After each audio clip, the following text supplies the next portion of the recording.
Welcome to Shad's Guitar Show. Whether it's the gear or the players who made the gear famous, join me each episode as we discuss all things guitar. Well, hey there, what's up everyone? Welcome into yet another exciting episode of Shad's Guitar Show. So glad, as always, to have you joining me for this episode, which I think is going to be kind of cool, about a player that we all know of, we've all heard of, but maybe don't know a whole lot about. So on this episode, we're going to dive into a bit of a history on a very, very influential player to many famous players that we might look up to in the first person. And this guy's from a ways back, but, certainly had a long and very successful career. So join me as we have a discussion about Mr. Chet Atkins. Chet Atkins, known to many as Mr. Guitar, was a guitarist able to tackle many styles. A pioneering Nashville record producer, recognized as one of the main architects of the late 1950s Nashville sound, and a successful record label executive. He's the most recorded solo instrumentalist in history. And the quiet, unassuming Chet Atkins was initially an aspiring vocalist when he was signed to RCA Records back in 1948. With more than 100 albums to his credit, covering all styles of music, he's been a major influence on such guitar players as George Harrison, Albert Lee, Eric Clapton, Mark Knopfler, Tommy Emmanuel, Steve Wariner, Brian Setzer, Jerry Reed, Brad Paisley, and a long list of other prominent players. Chester Burton Atkins was born on June 20th, 1924, 2 miles from rural Luttrell, Tennessee, just northeast of Knoxville. His father, James, was an itinerant music teacher, and his mother, Ida, played piano and sang. Able to play guitar, fiddle, and banjo from quite a young age, his first instrument was a ukulele when he was just 5 years old. He would replace any broken strings with wires pulled off a screen door. His parents divorced in 1932, and young Chet began playing fiddle and later guitar with his brother and sister and their stepfather, Willie Strevel. Chet idolized his elder half-brother, Jim Atkins, who played guitar regularly on the national barn dance radio show, and later formed a trio with guitarist Les Paul. Like most aspiring country musicians in the 1930s, Chet listened to a lot of Jimmie Rodgers, but also absorbed himself in jazz and blues. A big influence came when he happened to hear Merle Travis playing guitar live on Cincinnati station WLW. He was amazed by the thumb and finger picking style developed by Travis. Not being able to see how he was playing, Chet developed his own two-finger and thumb style of picking. Interestingly, Chet didn't begin his musical career by playing guitar. On the recommendation of his older brother, Lowell, he began playing the fiddle as a child.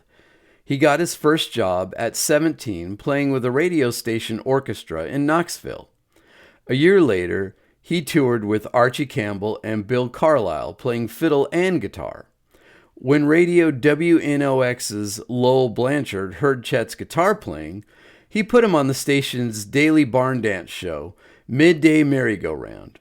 At the same time, he moonlighted as a jazz guitarist with the Dixieland Swingsters. He moved on to WLW in Cincinnati, and the following year joined the touring show of Johnny and Jack. He worked briefly at the National Barn Dance on Chicago's WLS. When Red Foley left WLS in 1946 to host the Prince Albert Show on Nashville's Grand Ole Opry, he took Chet along with him.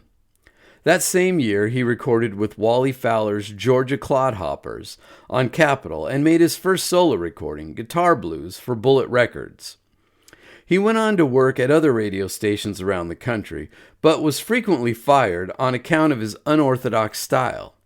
He moved on to KWTO in Springfield, Missouri, where he was befriended by Cy Simon, who pitched him as an artist to different record companies.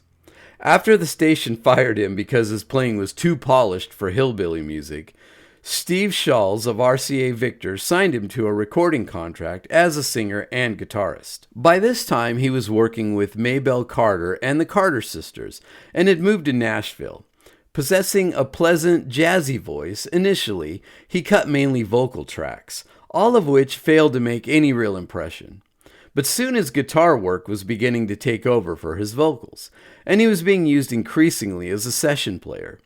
With the help and support of early country music pioneer Fred Rose, who developed the A. Cuff Rose Publishing Company and guided the career of Hank Williams, Chet soon became one of Nashville's top session men. He played on Hank Williams' Your Cheatin' Heart and dozens more country hits.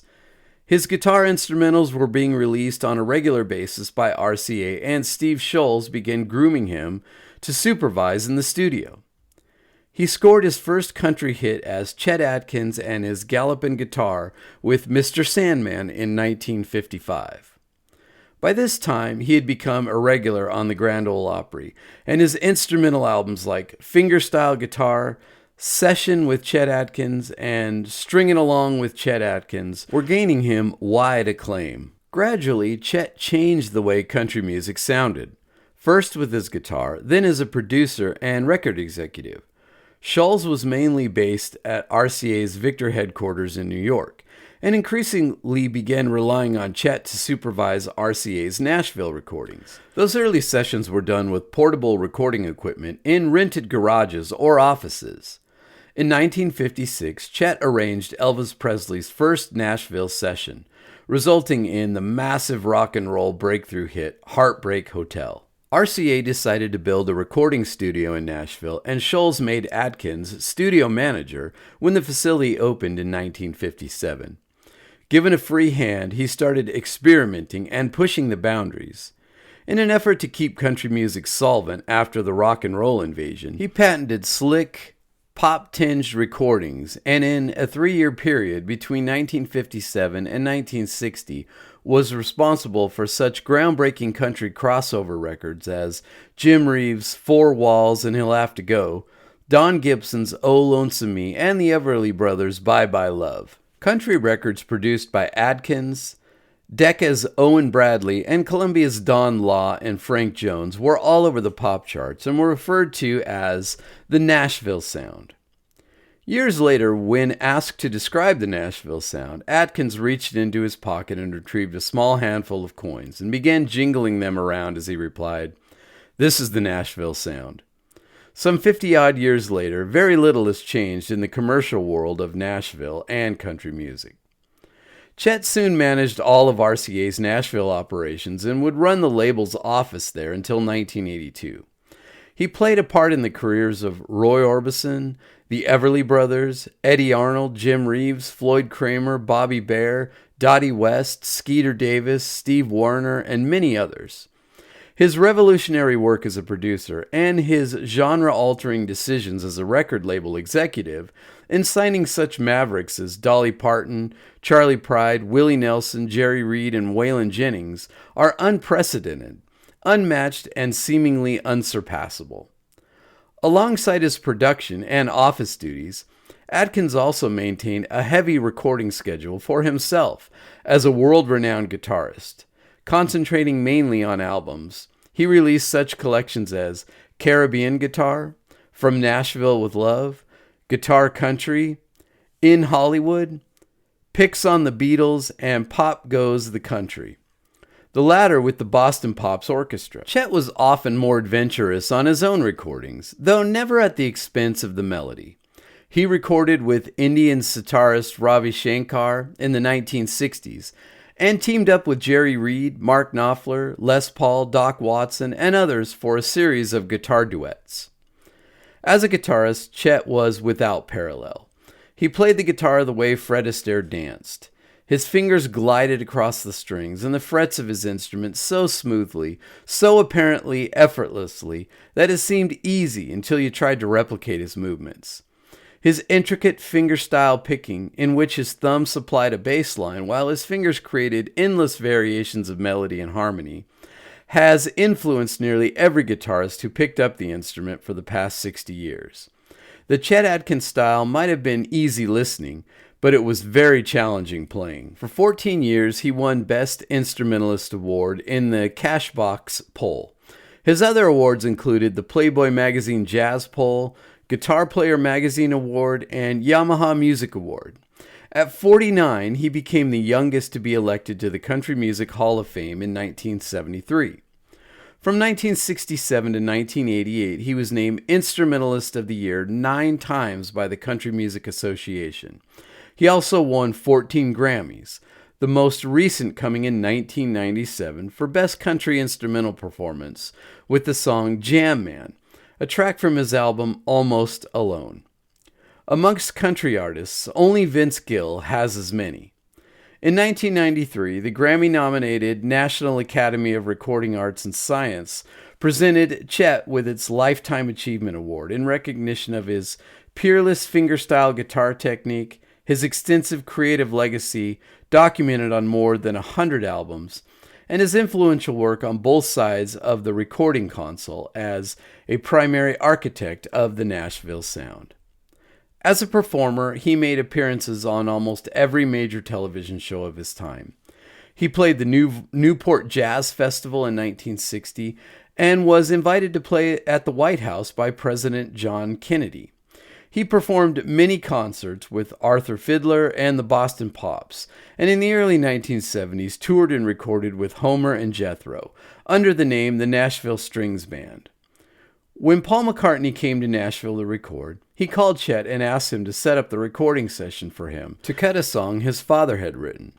Along with Floyd Kramer and several other musicians, he took McCartney into the studio to record Walking in the Park with Eloise and Bridge Over the River Suite.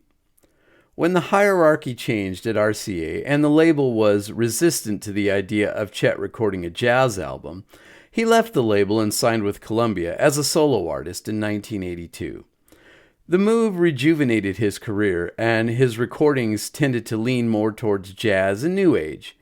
He added the initials CGP, Certified Guitar Picker, after his name and returned to the charts in 1985 with Stay Tuned, an electric jazz 10 set that featured him on duets with contemporary guitarists Mark Knopfler, Earl Klugh, Larry Carlton, Steve Lukather, and George Benson, which had originally been turned down by RCA. Further albums for Columbia such as Street Dreams, Sales, and Chet Atkins' CGP all maintained a modern jazz sound.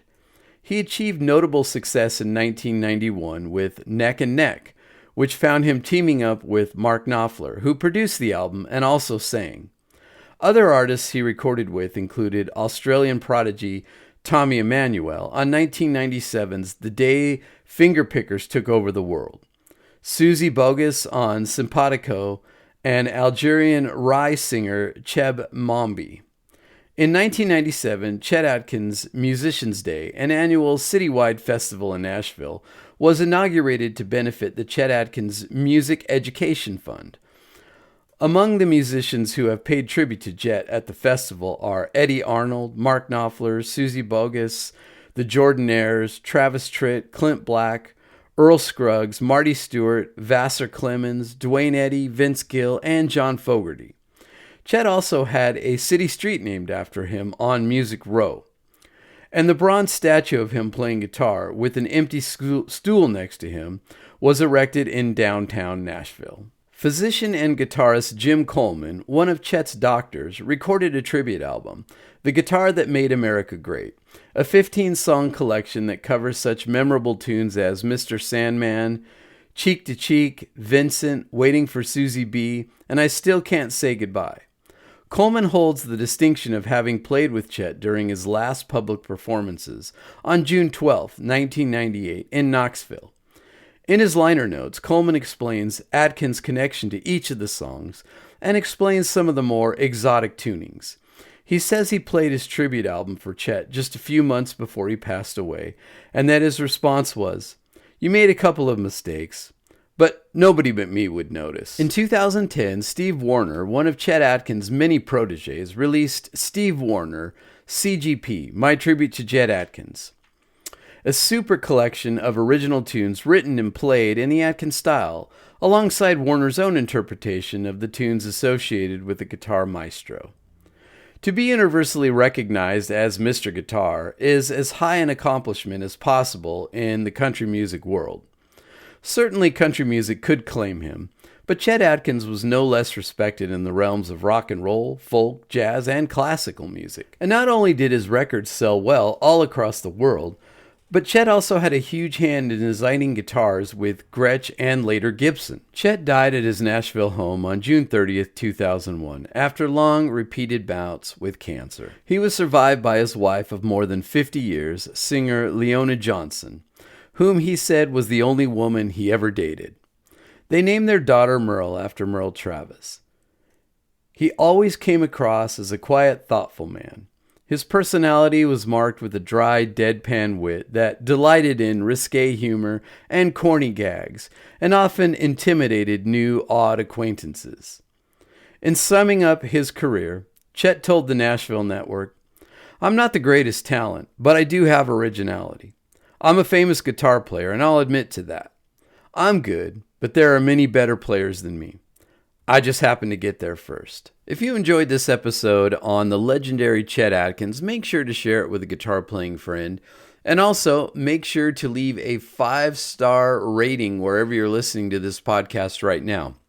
That is the best way you can possibly help me. Also, when you're over on YouTube, make sure you're subscribed to Shad's Guitar Show. And when you're on Instagram, make sure you're following Shad's Guitar Show there as well. There's all kinds of cool content to check out there when you're not listening to the show. And as always, if you'll continue to listen, I'll continue to talk about all things guitar.